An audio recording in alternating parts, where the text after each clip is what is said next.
Assalamualaikum warahmatullahi wabarakatuh. Waalaikumsalam warahmatullahi wabarakatuh. Alhamdulillahi rabbil alamin. Wassalatu wassalamu ala ashrafil anbiya'i wal mursalin Sayyidina wa maulana Muhammadin wa ala alihi wa ashabihil mujahidin at-tahirin, amma ba'd. Saudara hadirin kaum muslimin rahimakumullah.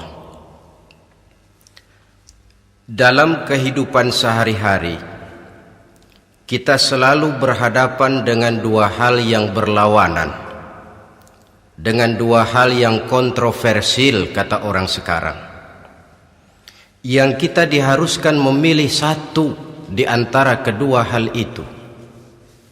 Sejak kita bangun tidur sampai kita tidur lagi, selalu kita hadapi dua persoalan itu, yang benar dan yang salah, yang hak dan yang batil, yang pantas dan yang tercela, yang ma'ruf dan yang munkar. Persis seperti sebaik lagu yang lagi ngepop dan banyak dinyanyikan anak sekarang, madu di tangan kananmu katanya, racun di tangan kirimu. Tapi saya fikir-fikir, bagaimanapun kalau cuma sekedar madu di tangan kanan, racun di tangan kiri, adresnya jelas. Yang repot kalau kita sudah tidak tahu lagi mana yang madu, mana yang racun. Lebih celaka lagi di zaman sekarang, banyak racun mereknya madu. Kita terpedaya, kita terpesona, kita terpukau oleh racun yang bermerek madu ini. Kita minum dia yang akibatnya rawan di dalam kehidupan kita. Sangat banyak racun-racun yang terpancang di sepanjang perjalanan hidup kita ini. Dan dua di antara racun kehidupan itu akan kita bicarakan pada pertemuan kali ini, yakni arak dan judi, minuman keras dan judi.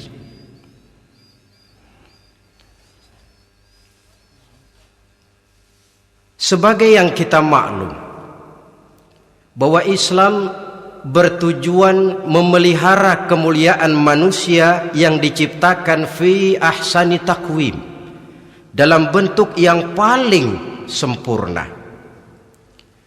Arak atau minuman keras jelas merupakan hal yang merusak dari berbagai aspek kehidupan, entah kesehatan tubuh, entah pertumbuhan akal, ketentraman rumah tangga, ketentraman masyarakat, bangsa dan negara. Cobalah sejenak kita adakan penyelidikan. Kalau masuk kita ke dalam penjara, melihat sel-sel di sana, berapa banyak yang mendekam di sel karena urusan minuman keras. Masuk kita ke rumah sakit, berapa banyak yang dirawat akibat minuman keras, akibat stres yang dialaminya. Berapa banyak rumah tangga berantakan, berapa banyak pembunuhan terjadi, pemerkosaan terjadi akibat daripada minuman keras ini. Yang paling ironi kalau dia sudah menyerang anak-anak muda kita. Padahal kita tahu remaja pemuda adalah bentuk miniatur daripada kehidupan suatu bangsa.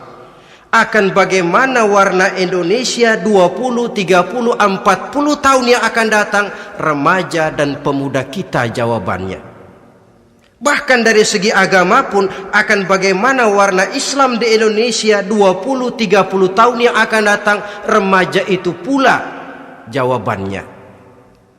Karena itu tidak terlalu berlebihan kalau saya berkata bahwa untuk menghancurkan Islam di Indonesia ini tidak perlu menghancurkan pondok pesantren, tidak perlu menutup masjid, melarang pengajian, menyegel musola, tidak perlu. untuk menghancurkan Islam di Indonesia cukup dengan meracuni remaja, pemuda-pemudi Islam di Indonesia. Kalau mereka sudah diracuni, dijauhkan dari agamanya, masalahnya tinggal menunggu pergantian generasi.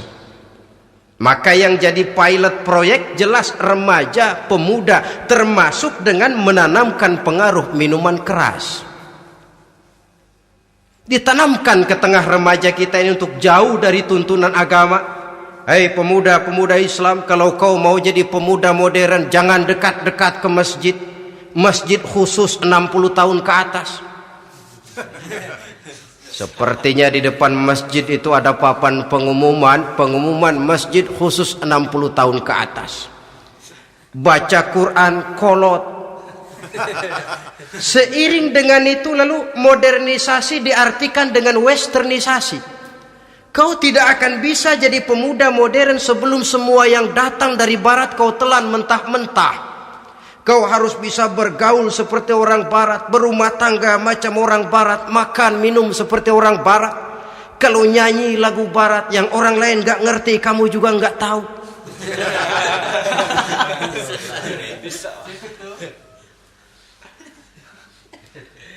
Anutlah itu free love yang pada gilirannya akan mengarah kepada free sex alias samen-leven. Isaplah itu ganja, morfin, narkotik. Jikalau sudah terlena kita dengan itu, maka kehancuran suatu bangsa sesungguhnya sudah dimulai. Penyakit minuman keras ini bukan cuma penyakit zaman ini. Masyarakat yang dihadapi oleh Rasulullah Sallallahu Alaihi Wasallam 14 abad yang lalu juga masyarakat yang kemaruk dengan minuman keras. Arab jahiliyah kalau sudah minum arak mabuk, tidak cuma minum, dia mandi pakai arak. Sistem pendidikan yang disampaikan Islam bijaksana. Mula-mula diberikan gambaran bahwa arak itu walaupun ada manfaatnya tapi ada bahayanya, dan bahayanya jauh lebih besar daripada manfaatnya. Tahap kedua diberikan pesan jangan mendekati solat dalam keadaan mabuk. Padahal solat 1 hari 1 malam 5 kali artinya makin jauh saja dia dari arak itu. Pada saat kondisi iman sudah memungkinkan, barulah turun vonis bahwa arak itu najis, perbuatan setan, jauhi. Yang ironi yang saya katakan tadi, racun mereknya madu. Kadang-kadang kita dibuai dengan iklan yang tidak mendidik. Saya pernah lihat ada iklan misalnya, Anda ingin modern, majulah bersama minuman ini. Atau minuman ini lambang pergaulan dunia yang maju. Modern diukur dari minuman. Yang jadi korban akhirnya remaja dan pemuda-pemudi kita. Saya teringat satu analisa dari Rasulullah Sallallahu Alaihi Wasallam. Beliau bersabda, Inna min asyratis sa'ah, sesungguhnya di antara tanda-tanda kiamat. Apa kiamat itu? Dalam arti yang umum, kiamat itu saat dimana alam ini hancur, bumi gempa, air laut tumpah ke darat, gunung meletus, planet-planet bertabrakan, lalu semua yang bernama hidup mati. Itu kiamat beneran. Saya nggak mau cerita kiamat beneran sebab saya sendiri nggak kepengen ngalamin. Yang sering kita ngalami ini kiamat kecil-kecilan, kiamat mini. Apa kiamat mini itu? Hancurnya sendi-sendi kehidupan sosial. Maksiat merajalela, munkarat menjadi-jadi. Yang ma'ruf dianggap munkar, yang munkar malah menjadi ma'ruf. Yang salah disanjung-sanjung, yang benar dicaci maki.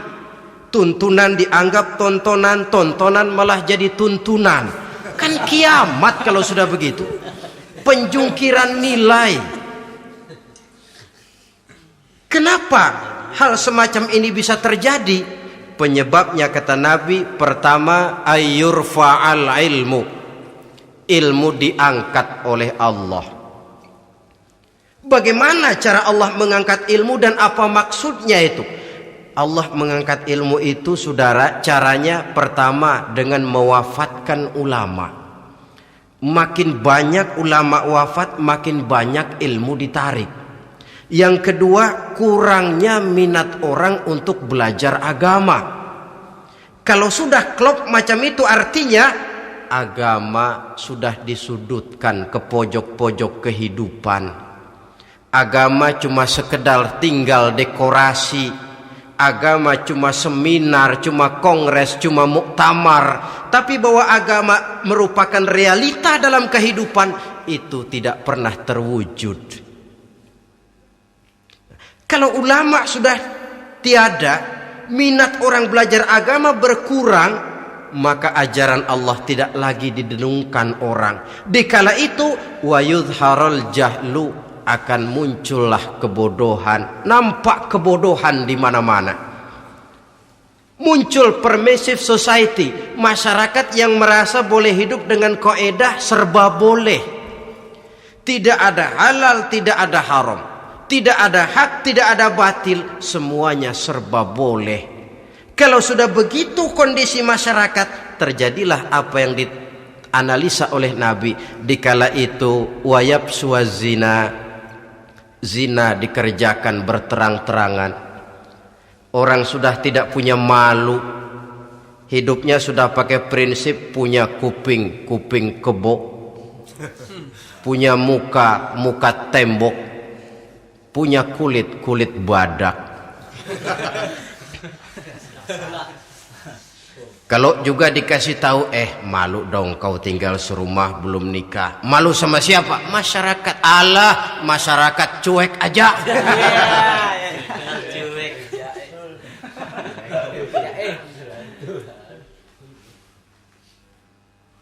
Bukankah realita kalau kita ikuti surat-surat kabar, berapa banyak sudah gadis-gadis bergelimpangan jadi korban? Berapa banyak bayi-bayi yang lahir ke alam ini tanpa harus tahu kemana dia mesti manggil bapak, yang akhirnya mengalami ketrakisan, dimasukkan ke dalam kantong plastik, dibuang ke tempat sampah. Kalau itu sudah terwujud, muncul efek negatif yang kedua, wa yushrabal khamr, arak, minuman keras jadi kebanggaan. Anak muda belum nyohor kalau belum bisa mabuk. Yang enggak mabuk dianggap kolot. Kampungan loh. Bikin malu baru kena segelas saja udah miring. Cengeng. Temen kita no hebat sampai nyungsep di got. Yang nyungsep hebat. Ya, kalau cuma yang hancur kehidupan pribadi.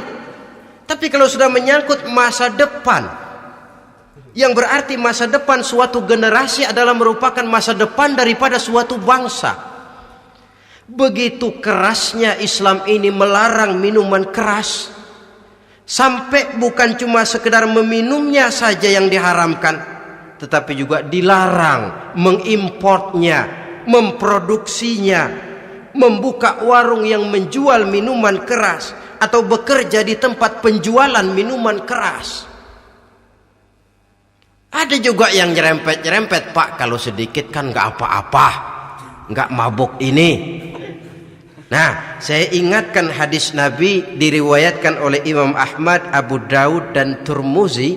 Nabi bersabda, ma askara katsiruhu faqaliluhu haramun.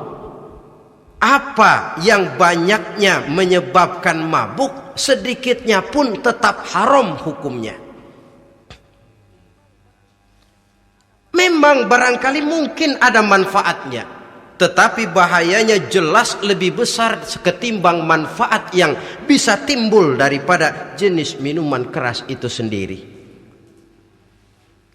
Dalam hadis lain Nabi pesankan, man kana yu'minu billahi wal yawmil akhir fala yaq'udu ala ma'idatin taduru 'alaiha al-khamru Siapa yang beriman kepada Allah dan beriman kepada hari akhirat, jangan dia duduk di dalam satu pertemuan yang di dalam pertemuan itu diedarkan minuman keras.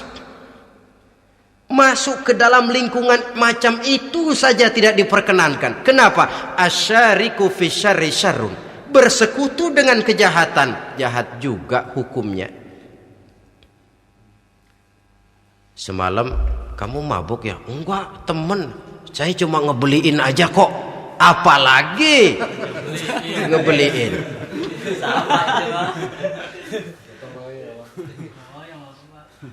Sebab apa? Dalam keadaan mabuk, orang tidak lagi bisa berpikir secara logik. Daya kontrol hilang, artinya perbuatan sudah tidak terkontrol lagi. Yang pertama. Yang kedua, IQ tidak akan tumbuh dan berkembang secara normal seperti yang kita harapkan. Yang ketiga, harga diri akan runtuh hancur di tengah masyarakat. Bayangkan kalau tengah malam kita digotong orang, diantar ke rumah kita. Dengan kondisi macam itu masih punya muka kita untuk tegak di tengah masyarakat. Masih punya harapan kita untuk tumbuh menjadi pemimpin, sementara orang terkenang, ini kan yang kemarin malam gua gotong, dia lagi mabuk. Harga diri, kepribadian. Jangan lupa saudara, kita hidup di tengah masyarakat. Masyarakat itu punya hukum yang tidak tertulis, tapi lebih kuat dan lebih kejam daripada hukum tertulis. Orang bilang, sekali arang tercoreng di dahi, seumur hidup orang akan tetap ingat. Makanya Rasulullah dalam hadis memberikan tamsil untuk adik-adik remaja muslim ini, masalul mu'min kamasalin nahli. Perumpamaan orang yang beriman itu persis seperti tawon.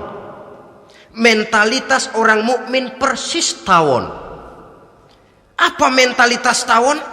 Kalau kita ngaji bab tawon, kita renungi apa keistimewaan tawon. Saya lihat-lihat, ternyata tawon itu punya 4 keistimewaan. Pertama, tawon itu yang dihisap selalu saripati bunga. Bagus makanannya. Belum pernah tawon keliru makan. Saya belum pernah dengar kok ada tawon makan tahu.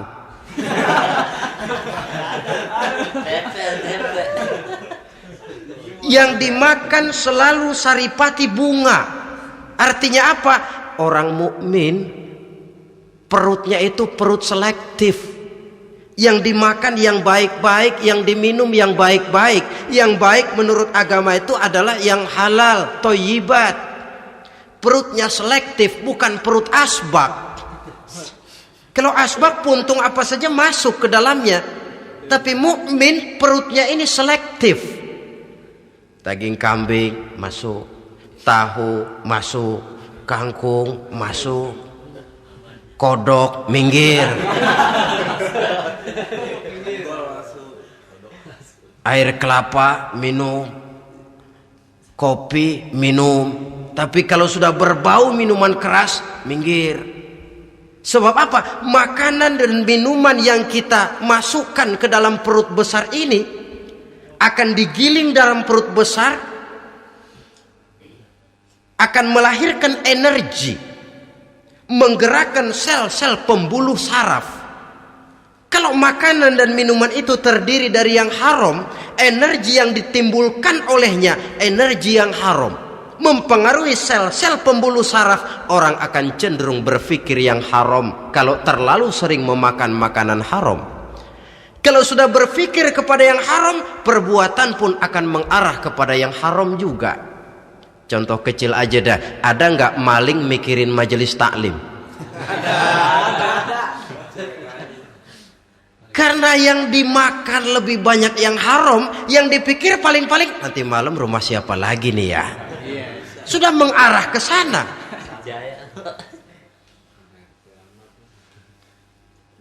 Saripati bunga yang dimakan tawon itu. Lalu tawon yang kedua saya lihat yang dikeluarkan selalu madu. Artinya apa? Orang mukmin itu Kalau dia berkata, perkataannya mengenakan orang. Kalau dia berbuat, perbuatannya membawa manfaat bagi orang. Kalau kakinya melangkah, tentu ke tempat yang ada gunanya, yang dikeluarkan madu, bukan racun. Indah tawon itu. Yang ketiga, tawon saya lihat kemanapun dia hinggap tidak ada dahan patah. Artinya apa? Orang mukmin dimanapun dia tinggal, kemanapun dia pergi, pantang jadi biang kerok buat lingkungannya, pantang menimbulkan kerusuhan dan keonaran. Tidak ada cabang patah dimanapun tawon hinggap. Tapi juga yang keempat, saya lihat-lihat tawon itu jangan coba-coba diusik.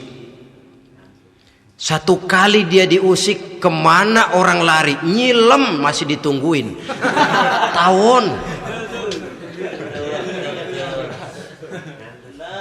Tapi kalau nggak diusik, nggak ada tawon usil ke pasar nyariin orang. Ketika dia diusik, inilah saatnya saya harus mempertahankan kehormatan diri saya. Dia pun bangkit. Artinya apa? Orang mukmin tidak boleh nyari-nyari musuh. Tapi ketemu musuh tidak boleh lari. Musuh jangan dicari, bertemu pun jangan lari. Mentalitas orang mukmin seperti tawon. Yang dimakan baik, yang dikeluarkan baik. Kemana dia tinggal tidak menimbulkan keonaran buat masyarakat, tapi juga sanggup menjaga dan mempertahankan kehormatan dirinya. Kalau konteksnya dengan masalah yang sedang kita bicarakan, minuman keras, saya katakan tadi kita kadang-kadang salah pilih, tertipu oleh racun yang bermerek madu. Ada minuman empuk nyari yang keras, salah pilih. Ketahuan orang bikin pel buat anjing, manusia yang nelen. Akhirnya miring kayak anjing. Saudara, mari kita renungi An-Nisa ayat 140. Allah Subhanahu wa taala mengingatkan, qad nazzala 'alaikum fil kitabi an idza sami'tum ayati llahi yukfaru biha wa yustahza'u biha fala taq'udu ma'ahum hatta yakhudu fi haditsin ghairi innakum idzam misluhum. Sungguh kata Allah, telah diturunkan kitab Al-Quran ini kepada kamu, yang apabila kamu dengar ayat-ayat Allah itu diingkari orang, diejek-ejek orang, fala taq'udu ma'ahum, jangan kamu duduk bersama orang-orang semacam itu. Bagaimana mengejek ayat-ayat Allah? Misalnya, tahu kalau minuman keras itu diharamkan, tapi masih minum juga, itu kan mengejek ayat namanya. Duduk di majelis semacam itu dilarang oleh Quran. Kenapa? Innakum izam misluhum. Kalau kamu juga duduk di majelis semacam itu, kau dan mereka sama saja, kata Quran. Sama saja. Tahu kalau minuman yang memabukkan itu diharamkan agama, tapi minumnya juga mengejek ayat Allah. Duduk di tengah kelompok mereka berarti ikut mengejek ayat Allah. Dekat saja pun jangan, entahlah lagi sampai meminumnya. Maaf, bukankah Allah menurunkan Al-Quran kepada manusia, kata Imam Al-Ghazali, persis, maaflah, seperti gubernur berkirim surat kepada Pak Lurah. Dalam suratnya Pak Gubernur bilang, Pak Lurah, tolong carikan tanah di daerah Kebayoran untuk sekolah 6.000 meter. Pak Lurah dapat surat dari Pak Gubernur, bangga bukan main. Itu surat sore, pagi, siang, malam dibaca, ditaruh di tempat yang tinggi, diberikan minyak wangi, mau diambil dicium dulu. dibawa dengan penuh hormat dan hati-hati, tapi tanah yang dipesan Pak Gubernur tidak dicari-cariin. Penghargaan macam apa ini? Nanti gubernur cek, Pak Lurah, siap Pak? Sudah terima surat saya? Sudah Pak, sudah. Bagus. Lalu bagaimana? Aduh Pak, surat Bapak sore pagi siang malam saya baca. Bagus. Apalagi Lurah? Surat Bapak saya taruh di tempat yang tinggi Pak. Saya pakaiin minyak wangi. Mau saya ambil, saya cium dulu. Saya bawa dengan penuh hormat dan hati-hati. Bagus Lurah, kau memang hormat sama atasan. Cuman Lurah, tanahnya udah dicariin belum? Nah yang itu belum tuh Pak. Belum. Kata gubernur, bagus Lurah, besok berhenti lo ya.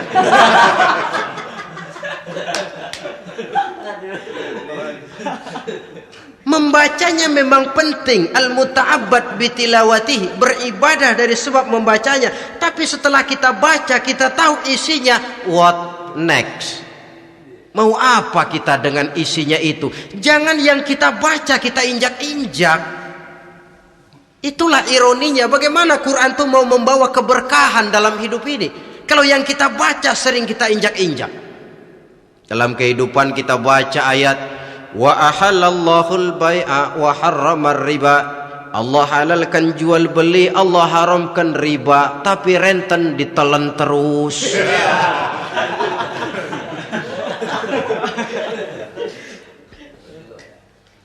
Kita baca ayat wa'tasimu bihablillahi jami'an wa la tafarraqu. Berpegang teguhlah kamu kepada tali Allah, jangan bercerai-berai. Tapi sesama muslim pelotot-pelototan jalan terus. Janganlah yang sesama muslim kadang-kadang yang mengklaim dirinya sebagai pemimpin Islam kelihatannya juga sikut-sikutan jalan terus.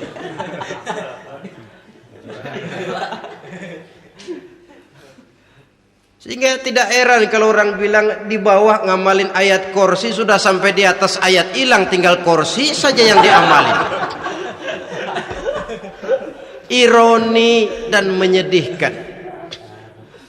Perjalanan panjang memang, saatnya kita menunggal dengan Al-Quran ini. Tetapi prosesnya memang harus kita mulai dari sekarang. Perkara kapan proses ini selesai, itu bukan masalah kita. Tapi bahwa kita sudah memulai suatu proses, itulah yang diharapkan. Hadirin yang saya hormati, oleh karena kerasnya peringatan Islam terhadap minuman keras, pernah satu hari seorang lapor kepada Khalifah Umar bin Abdul Aziz bahwa ada sekelompok orang berkumpul meminum minuman keras. Kata Khalifah Umar bin Abdul Aziz, dera mereka, hukum, cepat. Ya Khalifah, kenapa? Di tengah mereka ada juga orang yang Ramadan biasa puasa. Begitu? Iya, yang biasa puasa duluan hukum. Kenapa? Mengerti memang lebih besar resikonya daripada tidak mengerti. Kalau yang tidak mengerti dilatar belakangi oleh kebodohan, barangkali masih bisa ditolerir, masih bisa dimaklumi. Ini toh sudah tahu mau puasa, kenapa berkumpul di majelis yang ada minuman keras? Tapi memang kelompok ini kan memang selalu ada. Kita lihat dalam masyarakat itu kan ada 4 kelas itu. Pertama, ada orang yang tahu perintah dan tahu larangan. Ini the first class, kelompok terbaik. Perintah tahu, dia kerjakan. Larangan tahu, dia jauhi. Ini orang terbaik. Yang kedua, ada orang tahu perintah tapi tidak tahu larangan. Perintah tahu, larangan tidak tahu.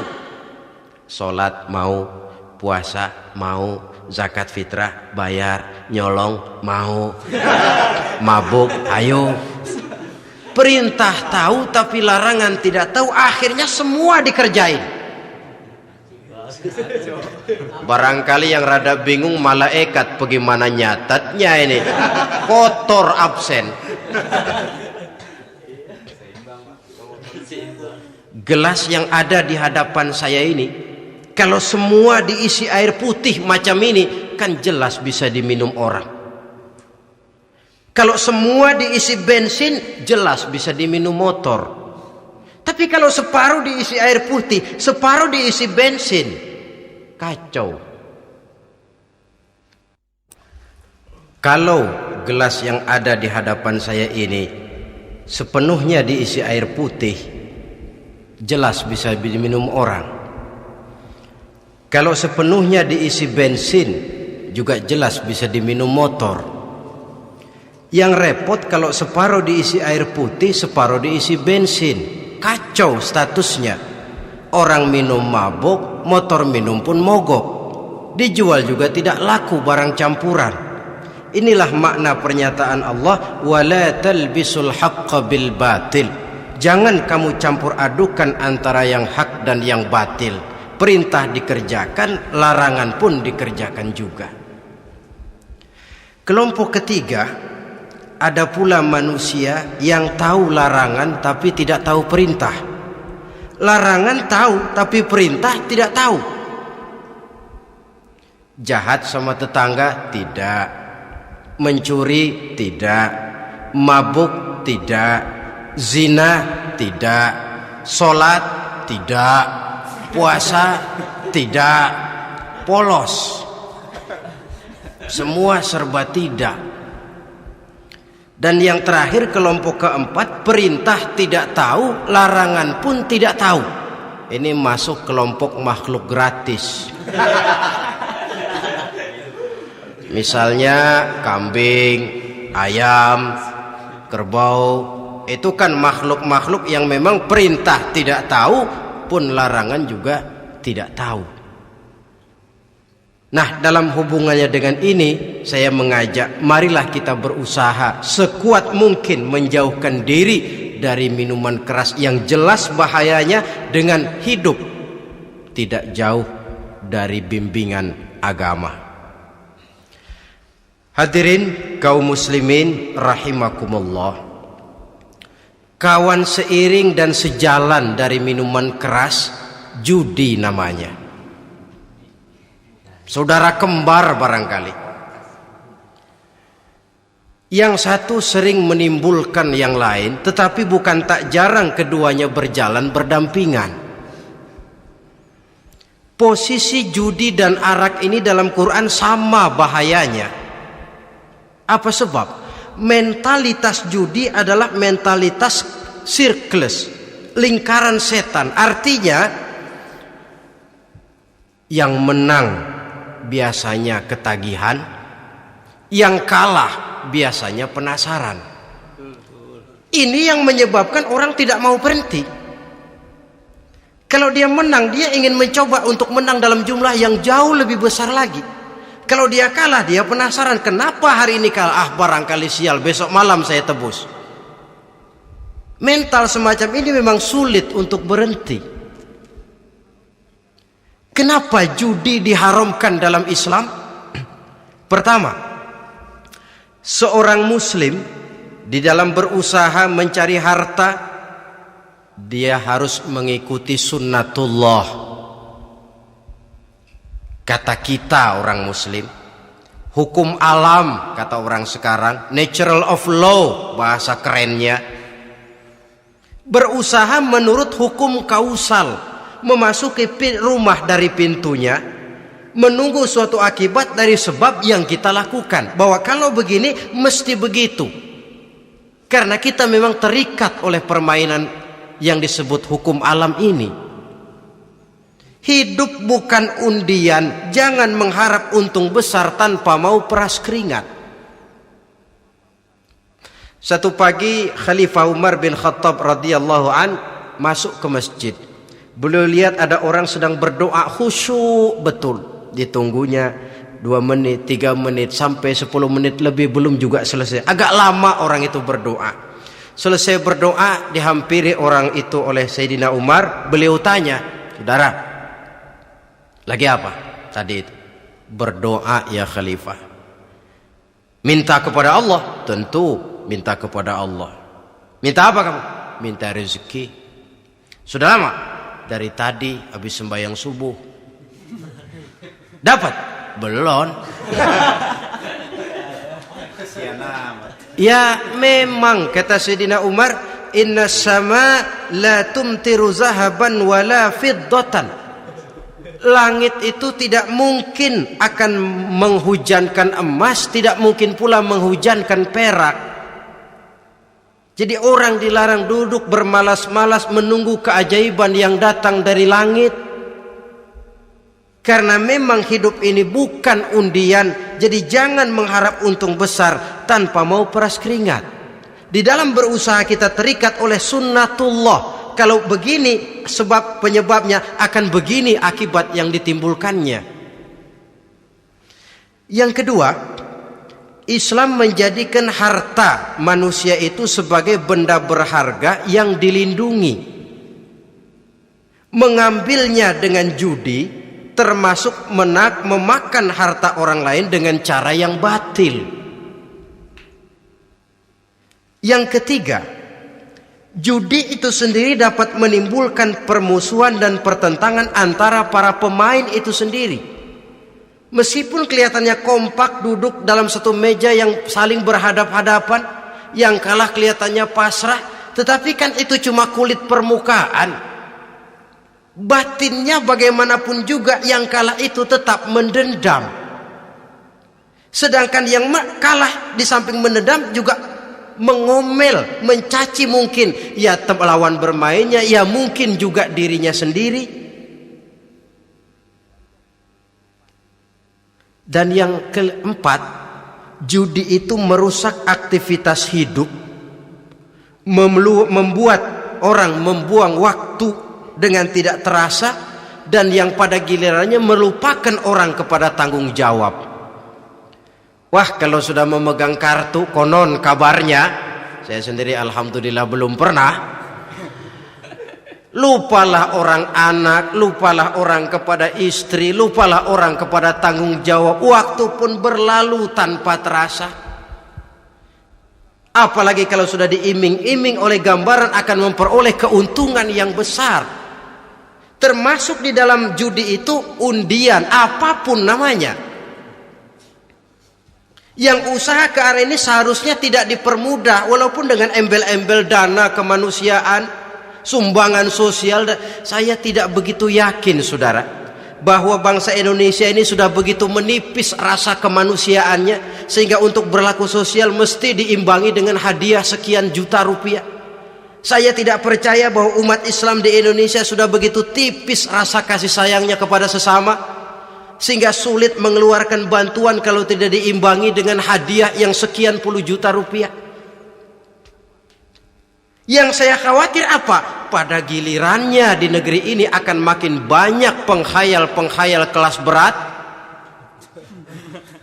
tukang-tukang lamun kelas tinggi, yang hidup cuma ngumpulin jikalau. Jikalau, andai kata, umpama misalnya, orang sudah kemana-mana kita masih menghitung jikalau.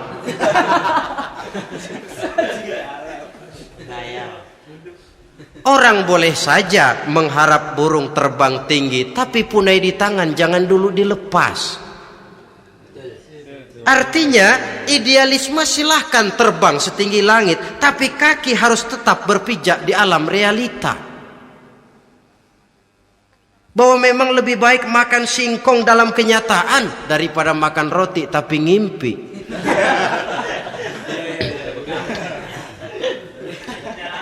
Kadang anaknya menangis, Pak minta jajan, ada uang 200 rupiah. Sudahlah sabar, kau jangan jajan, nanti bapak beliin kalau tembus 100 juta nih. Akhirnya yang 100 juta tidak, anak pun kelaparan. Bukankah akan jadi masalah bagi semuanya? Belum lagi rasa sayang kepada harta yang sudah dia miliki, entah itu tanah, rumah, kendaraan.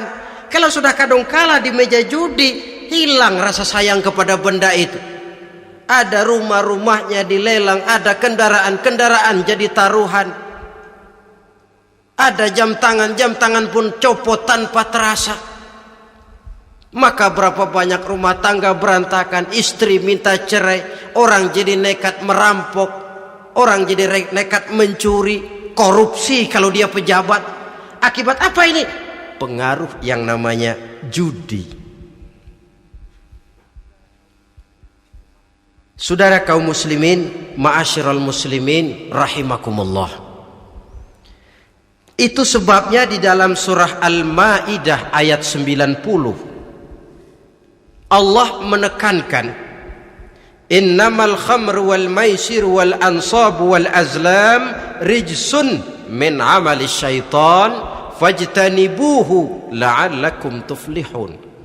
Sesungguhnya arak, judi, berhala, mengundi nasib itu rijsun. Ya Allah, jarang benar Quran menggunakan kalimat rijsun. Rijsun ini sudah merupakan puncak kekotoran. Bapak moyangnya najis, itu rijsun. Rijsun, kotor. Sudah kotor ditambah pula min amali syaitan, pekerjaan setan. Fajtanibuhu, jauhi. Jangan sampai main, dekat saja tidak boleh, jauhi. La'allakum tuflihun, jikalau kamu mau menjadi orang-orang yang beruntung. Sejarah tidak pernah mencatat ada orang jadi miliuner karena judi. Sejak David Rockefeller sampai Aristotle Onassis, orang-orang kaya top di dunia, mereka kaya bukan karena judi, tapi karena kemauan peras keringat banting tulang, mau memulai sesuatu dari kenyataan yang real di depan mata. Sebab apa? Hidup ini memang perjuangan. Janganlah kita ingin hidup dengan satu prestasi, ingin tetap hidup seperti apa adanya sekarang ini saja, toh kita harus berjuang. Apalagi ingin hidup lebih baik, lebih terhormat, lebih mudah. Hidup perjuangan. Perjuangan berarti pengorbanan. Berani hidup artinya berani berjuang. Berani berjuang maksudnya rela berkorban. Takut berkorban, jangan berjuang. Tidak mau berjuang, berhenti hidup. Itu logika. Dan bagaimanapun saya yakin lebih baik berkorban daripada menjadi korban. Kalau sekarang kita berkorban, peras keringat, banting tulang, berusaha secara sunnatullah untuk menghidupi anak, istri, keluarga, pada satu saat kita tidak akan menjadi korban kebrutalan anak-anak kita sendiri kalau mereka dibesarkan dan tumbuh berkembang oleh hasil yang diperoleh dari meja judi.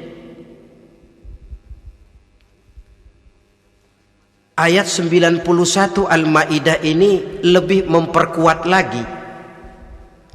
Kalau itu arak, judi, berhala, mengundi nasib adalah perbuatan setan, sebenarnya setan mau apa sih? Ayat 91 menegaskan, innama yuridu syaitanu ayyuqi'a bainakumul adawata wal baghdha'a fil khamri wal maisir. Yang dimaui setan itu tidak lain supaya dengan arak dan dengan judi timbul rasa permusuhan, sikap memusuhi, saling marah di antara kamu. Coba, biasanya dalam meja judi sudah loyo, waktu juga sudah berlarut-larut. Yang menang mau berhenti, apa yang kata yang kalah? Berhenti dah, gue wacok loh. Enak bener, gue lagi kalah, lo berhenti. Coba, kira-kira kapan akan selesai permainan? Akan timbul permusuhan, akan timbul rasa dendam kesumat yang ditanamkan oleh setan. Karena memang baik arak, baik judi, baik berhala, baik mengundi nasib, itu semua permainan-permainan setan yang diberikan kepada kita untuk kita ikut andil bermain di dalamnya. tatkala kita ikut terkena jerat setan, tertawalah mereka. Kenapa? Oh, makin banyak teman saya di neraka. Maaf, setan itu kan sudah tahu vonisnya. Ketika dulu dedengkotnya yang namanya iblis terusir dari surga, itu bikin semacam perjanjian dengan Allah. Tuhan, kenapa iblis? Gara-gara Adam saya terusir dari surga. Maka sejak saat ini Adam dan seluruh keturunannya adalah musuh bebuyutan saya. Saya akan gelincirkan mereka dari jalan. Silahkan iblis, goda mereka, tapi kau tidak akan mungkin bisa menggoda mereka kalau hamba-hambaku itu menjadi hamba yang ikhlas. Hanya hambaku yang ikhlas yang tidak mungkin kamu goda, yang lain barangkali bisa. Sejak saat itulah iblis memproklamirkan permusuhan, dan dia sudah tahu betul vonisnya neraka. Tugas dia sekarang bagaimana mengumpulkan teman sebanyak-banyaknya ke dalam neraka. Hamba Allah saja yang tidak tergelincir kepada minuman keras dan judi. Hamba Allah yang ikhlas itu bagaimana? Yang ikhlas menjadi hamba Allah dalam arti kata dan perbuatannya memang mencerminkan bahwa dia hamba Allah. Maaf,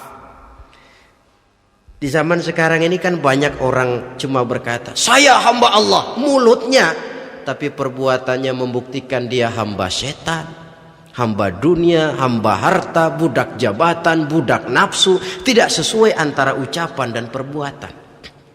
Sebab itu kata-kata hamba Allah kalau keluar dari mulut manusia itu murah. Soalnya ngaku siapapun bisa. Tapi diakui atau tidak, ini yang kita belum tahu. Ada juga orang berdalih, saya kan masang kalau dapat nanti mau nyumbang masjid. Barangkali aja kalau nyumbang masjid disoriin dikit sama Tuhan.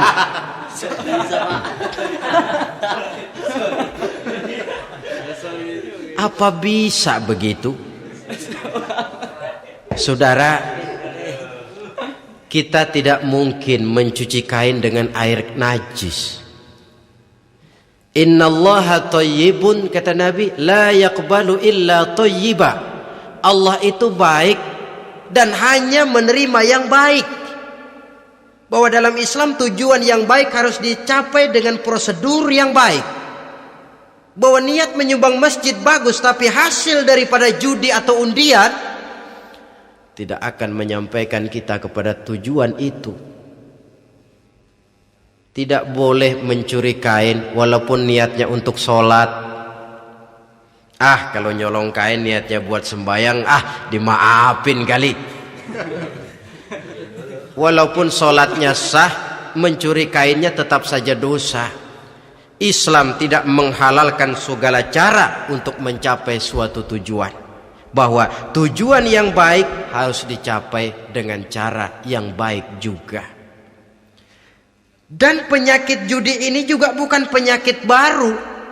Sejak dulu masa jahiliyah judi mereka, saya kira kalau Las Vegas, kota judi Amerika saja barangkali masih kalah dengan cara judi jahiliyah dulu. Mereka kalau sudah judi itu uang. Habis uang ada punya tanah pasang taruhan. Habis tanah ada rumahnya dipasang. Apalagi yang ada? Ternak unta dipertaruhkan. Harta habis, rumah ludes, kebun binasa, ada istri juga dipasangin. Judi.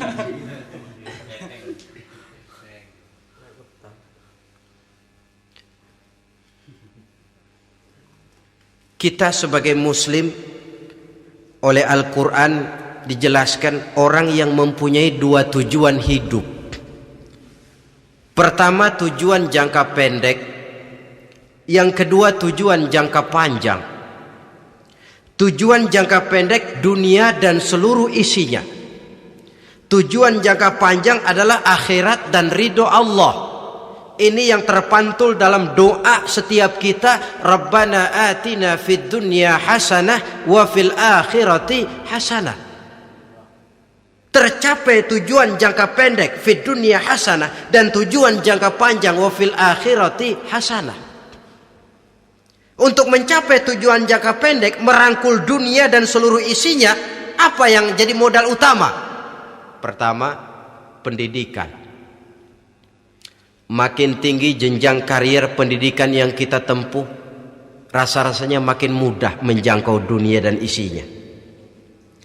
Yang kedua, pengalaman. Tenaga-tenaga expert masih tetap diperlukan. Makin banyak pengalaman, makin mudah menjangkau dunia.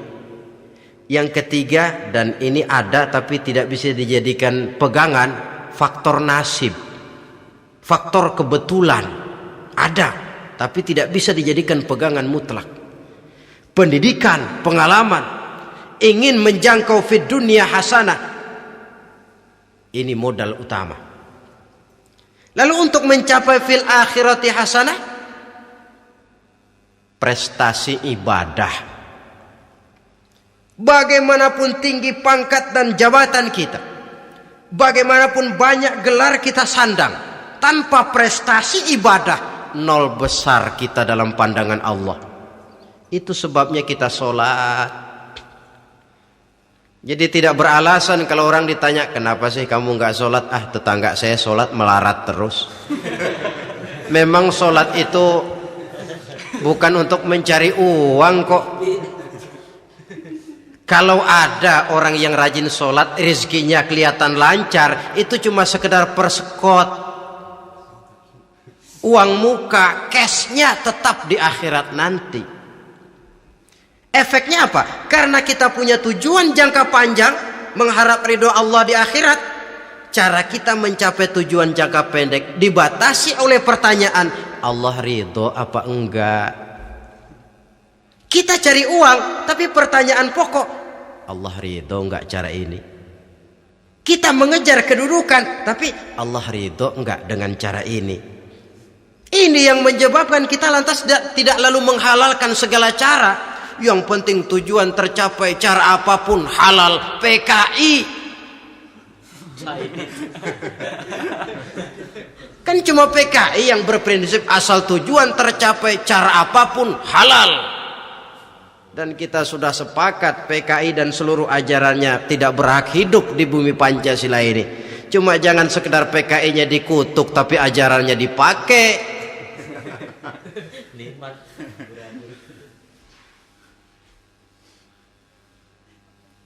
Nah, untuk mencapai dua tujuan ini,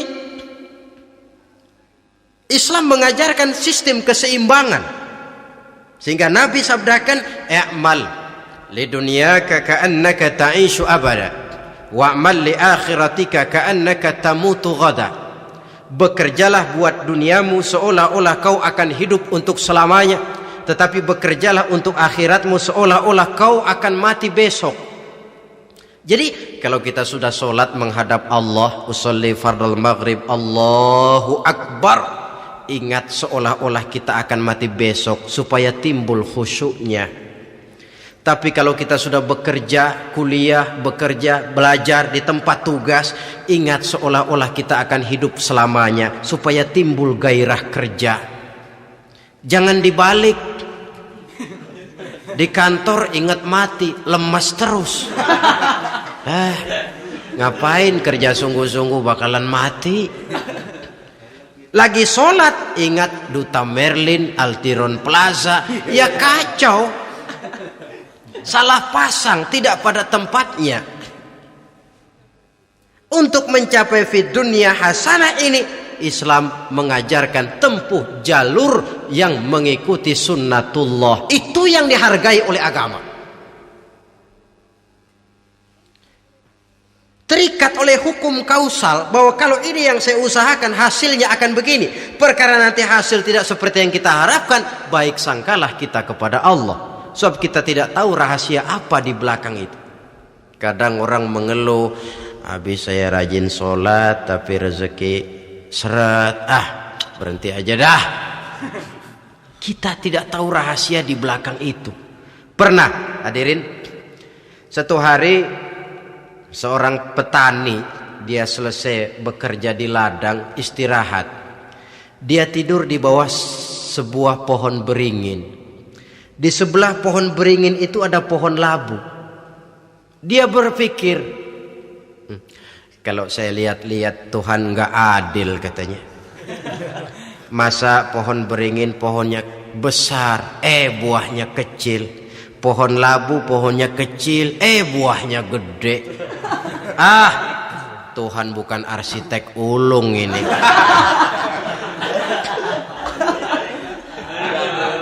Mestinya supaya enak dilihat, beringin yang pohonnya besar buahnya sebesar buah labu. Pohon labu yang pohonnya kecil buahnya kecil saja sebesar buah beringin. Tidak adil Tuhan. Baru dia selesai berpikir Tuhan tidak adil, jatuh sebutir buah beringin tepat menimpa hidungnya. Dia terkejut. Astagfirullahalazim. Kalau begitu saya sadar katanya, Tuhan benar-benar adil. Coba kalau buah beringin segede buah labu, waduh kayak apa muka saya ini.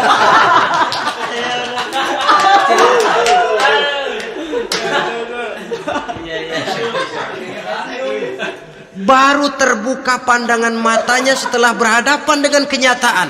Baru keluar respek. Allah benar-benar adil.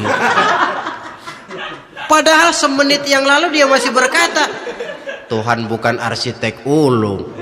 Tapi semenit kemudian setelah berhadapan dengan kenyataan yang real dia hadapi, wah Allah benar-benar adil.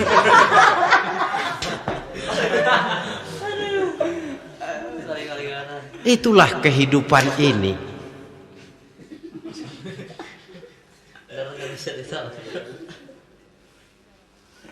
Saudara hadirin yang saya hormati, karena itu baik arak baik judi dua-duanya merupakan bahaya laten yang tidak hanya mengancam kehidupan agama tetapi juga masyarakat, bangsa dan negara, apalagi kalau sudah jatuh kepada generasi penerus.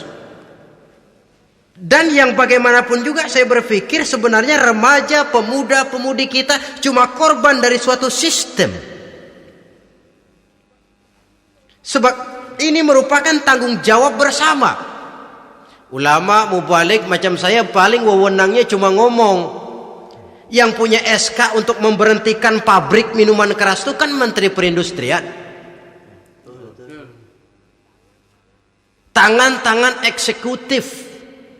Sehingga kalau Nabi katakan man ra'a minkum munkaran falyughayyir biyadihi wa illam yastati' fa bilisanihi wa illam yastati' fa biqalbihi.